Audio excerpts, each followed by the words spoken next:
The Roman Empire will be remembered for its power, the Mongolian hordes for their destruction, the Greeks for their thought, the Egyptians for their pyramids. America will be remembered for its system of government, and the men who fought to preserve it. Presidents like Calvin Coolidge, John F. Kennedy, Ronald Reagan. America molded these great men, and in turn, these great men molded America. In their inaugural addresses, they defended our system of government, where all men are created equal and endowed with inalienable rights. They warned that unless Americans defend their rights, those rights will not endure. March 4, 1925. Calvin Coolidge's inaugural address. No one can contemplate current conditions without finding much that is satisfying and still more that is encouraging. Our own country is leading the world in the general readjustment to the results of the great conflict. We cannot continue these brilliant successes in the future unless we continue to learn from the past. We must realize that human nature is about the most consistent thing in the universe, and that the essentials of human relationship do not change. This nation believes thoroughly in an honorable peace, under which the rights of its citizens are to be everywhere protected. One of the greatest dangers to such peace lies in the economic pressure to which people find themselves subjected.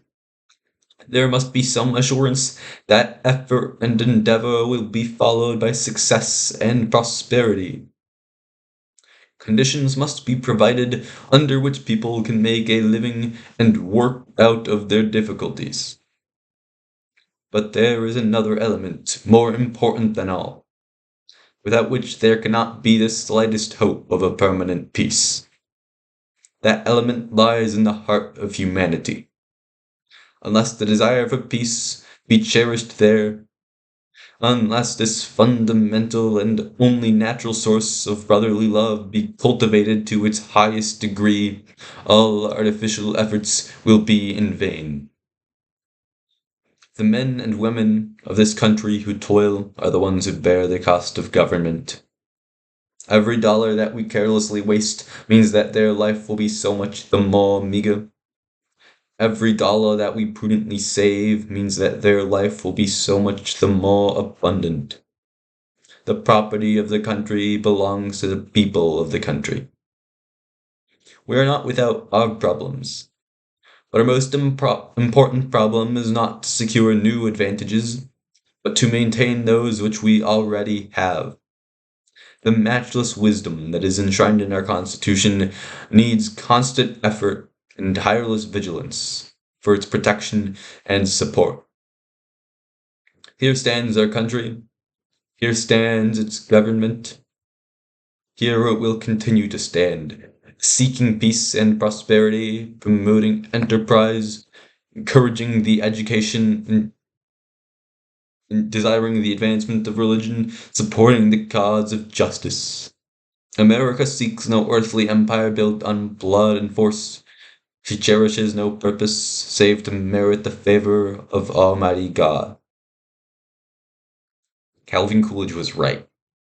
If Americans don't defend their rights, they will lose their rights. But if Americans uphold the country will flourish. Economist Thomas Sowell writes that under Coolidge, America achieved, quote, unprecedented prosperity, unquote. Coolidge took the nation from the destruction of World War I to the prosperity of the 1920s. Just as Calvin Coolidge led our nation out of a conflict, John F. Kennedy gave our nation courage as we faced another, the Cold War. January 20, 1981. John F. Kennedy's inaugural address. I have sworn before you and Almighty God the same solemn oath our forebears prescribed nearly a century and 3/4 ago. The same revolutionary beliefs for which our forebears fought are still at issue around the globe. The belief that the rights of man come not from the generosity of the state, but from the hand of God.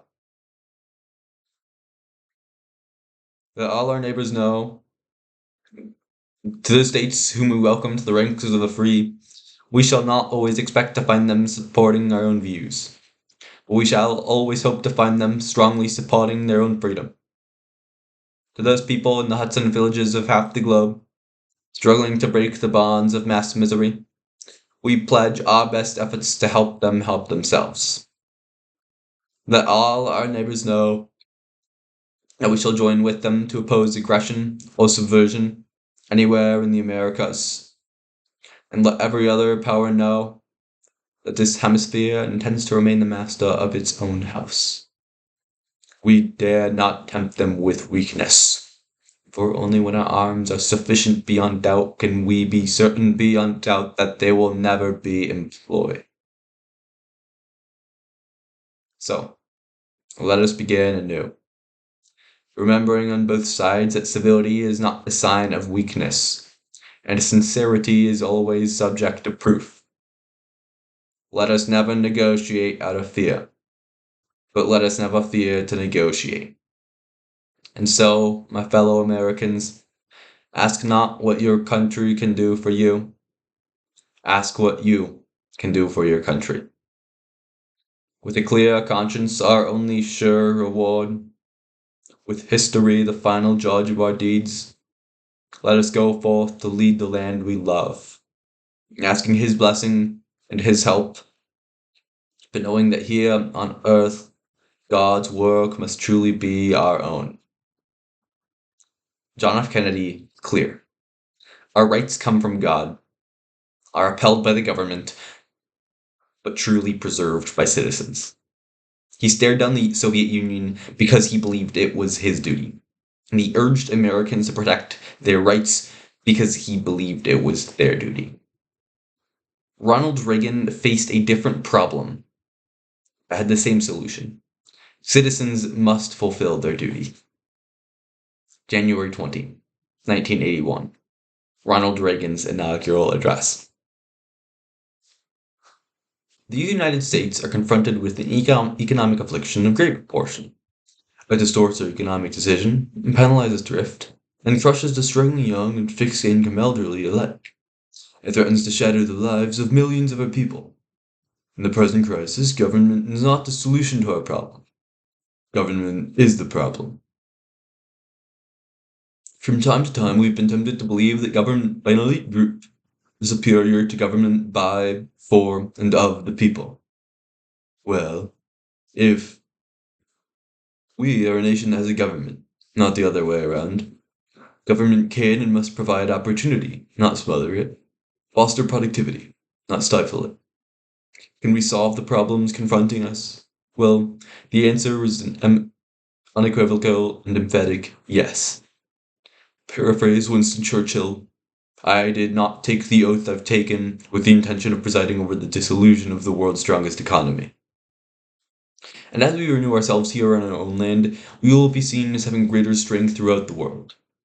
We will again be an exemplar of freedom and beacon of hope for those who do not now have freedom. To those neighbors and allies who share our freedom, we will strengthen our historic ties and assure them of our support and firm commitment. As for the enemies of freedom, those who are our potential adversaries, they will be reminded that peace is the highest aspiration of the American people. We will sacrifice for it, negotiate for it. We will never surrender for it, now or ever. When action is required to preserve our national security, we will act.